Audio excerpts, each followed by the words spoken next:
Саламатсыздар ма?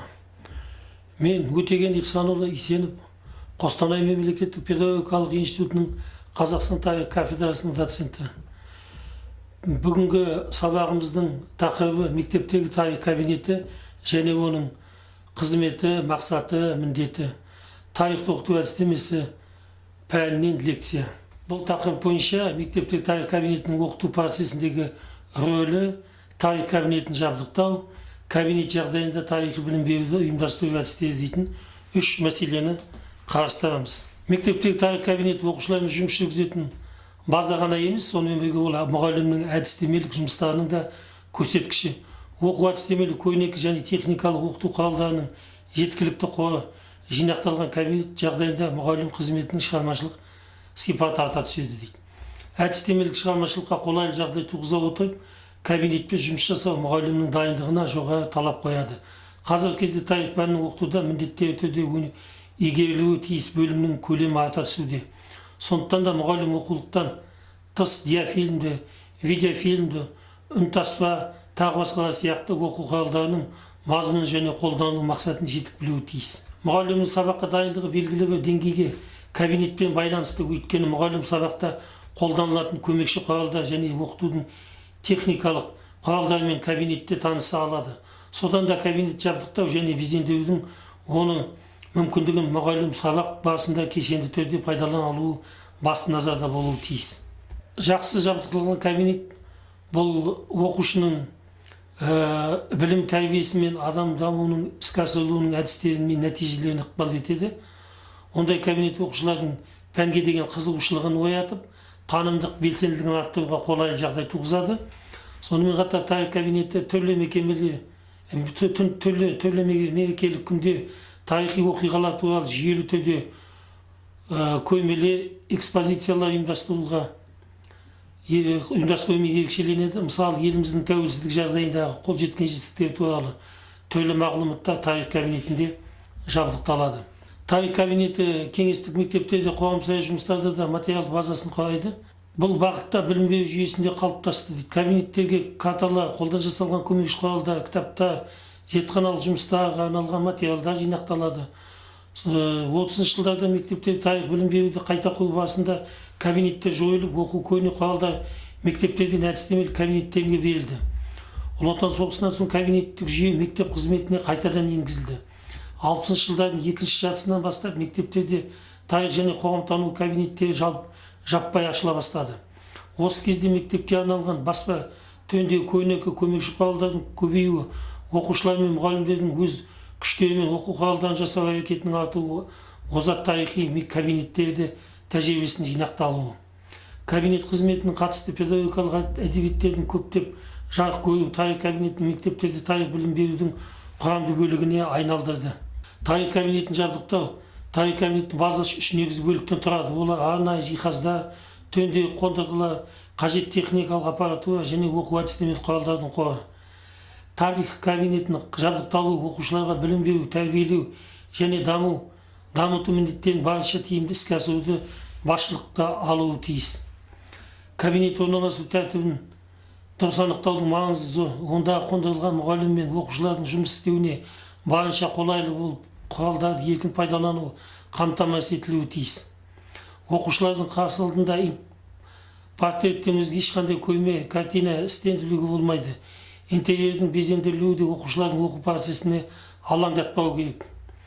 Алдыңғы қабырғаның ортасында орналастырылған тақта жылжымалы болса тіпті жақсы. Тақтаны магнитті аппликациялар, фотолар мен суреттер ілінетіндей жан-жақты мақсатта қолдануға бейім білген жөн.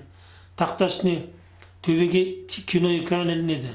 Тақтаның жоғары жағынан картина, кестелер, картиналарды ілу үшін арнайы дайындалған жылжымалы қондырғы орнатуға болады. Сол сияқты теледидар үшін де жылжымалы тұрғы дайындалады дейді.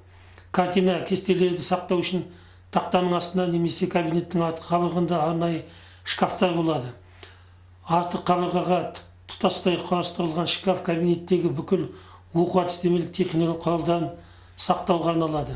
Енді кабинеттерді біз айтып отырып, негізгі айтатынымыз осы кабинет жүйесінде қауіпсіздік ережесінде сақтауымыз керек. Бұл мынау компьютерлердің, электр желілерінің, интернет желілерін қосудағы мынау электрлік сымдардың тұйықталмауына, немесе оның розеткілердің тоққа қосатын, немесе жаңа тоққа қосатын тетіктерінің ақаулы болмауы.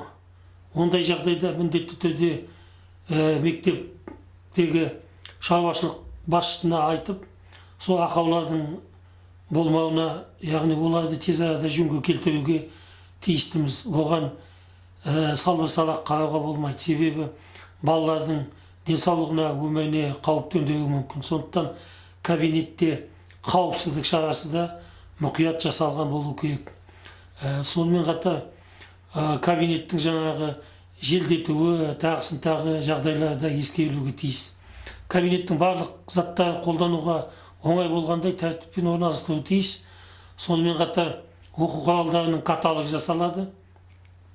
Картотектер айдар бойынша жүргізіледі. Мысалы, карталар, тесттер, тағы басқалар. Кабинет жағдайында оқытудың техникалық құралдарды қолдану белгілі бір техникалық талаптарды сақтаудың қажет етеді. Жаңа айтып кеткеніміздей. Тарих кабинеті қажетті құрауыштардың бірі кітапхана. Онда сабақ барысында қолданылатын оқу-әдістемелік құралдар жеткілікті қоры жинақталады. Бұл бөлімдердегі оқушылардың жасына қарай топтастырған орынды. Кітапханада тарихи терминдер, сөздігі, энциклопедиялар, анықтамалық әдебиеттер елеулі орын алады. Сонымен қатар кабинетте әрқайсысы өзінің жабдықтауына байланысты кабинетте жақсы үздік жазылған оқушылардың шығармалары, немесе рефераттар, немесе ғылыми баяндамалар көрмеге қойылса кабинетте, бұл жақсы, бұл оқушылардың танысуына және олардың сол алдындағы сол ғылыммен айналысып жүрген, жалпы жақсы оқып жүрген балалардың еңбектерін, жұмыстарын, шығармашылық ізденістерін көріп талпыныс болады, үлгі болады. Жалпы кабинеттің атқаратын қызметі маңызды, оқушы үшін де, мұғалім үшін де, оқытушы өте маңызды. Олардың барлығына біз лекциямызда тоқталып жатпаймыз. Мынау схемалық жүйеменен көрсетілген кабинет жағдайында тарих білім беруді ұйымдастыру, мектептің күнделікті қызметін көрсетіп отыратындай қазіргі заманғы оқу құралдарының барынша кең қолданылғанымен күткен нәтижеге қол жете бермейді. Оның себебі мұғалім сабақта қолданған құралдар дидактикалық рөлін дәл белгілемегендікке, немесе өзінің функциясын кино, теледидарлық мұғалімге артып қойғандығынан болуы мүмкін дейді. Ондай олқылыққа жол бермеу үшін аудиовизуалды оқыту құралдарын сабақта қолданғанда ол құралдармен бірге оқушыны да белсенді етуге ықпал жасайтын мұғалімнің сөз екенін үнемі есте ұстауымызға тиіспіз. Сонымен қатар оқу көрнекі құралдарының мынау біз көрсетіп отырған стиғамамыздағыдай төртке бөліп қарап отырмыз. Кабинетте сабақ кезінде, сабақтың тыс уақытта өзінің жұмыс істеу ұйымдастыруға қолайлы жағдай туғызылатыны, тағы басқалар. Сонымен қатар кабинет қабырғаларында бағдарлама, талаптарға нұсқау, ережелер, конспектті қалай жазамыз, рефераттарды қалай жазуға болады, тезистер дайындау, жақсы жабдықталған кабинетте түрлі сыныптардан жұмыстар ұйымдастыруға да мүмкіндігі мол. Кабинетте сабақ барысында немесе оқушылардың сабақтан тыс және қоғамдық сыныптан жұмыстардың материалдары сақталады, мана айтып кеткеніміздей.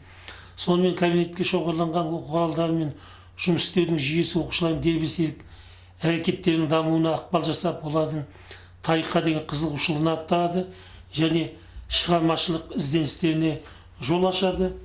Сонымен қатар оқушылардың кабинет ынта-жігерін оятуға тиіс. Сонымен қатар кабинеттің басты бір мақсаты көрнекілік, мазмұндық сипатқа ие болады. Сондықтан кабинеттің жабдықталуы тарихшылардың, мамандарының өздеріне байланысты. Сосын қазіргі жаңа заман жағдайында, технологияларында мынау әлеуметтік желілерде, сонымен қатар мынау оқу-әдістемелік журналдарда кабинеттерді жабдықтаудың үлгілері бар. Соларды басшылыққа алып, немесе жақсы озық кабинеттерге барып қарап, солардың үлгісінде жабдықтауға болады. Ықылас қойып тыңдағандарыңызға рахмет.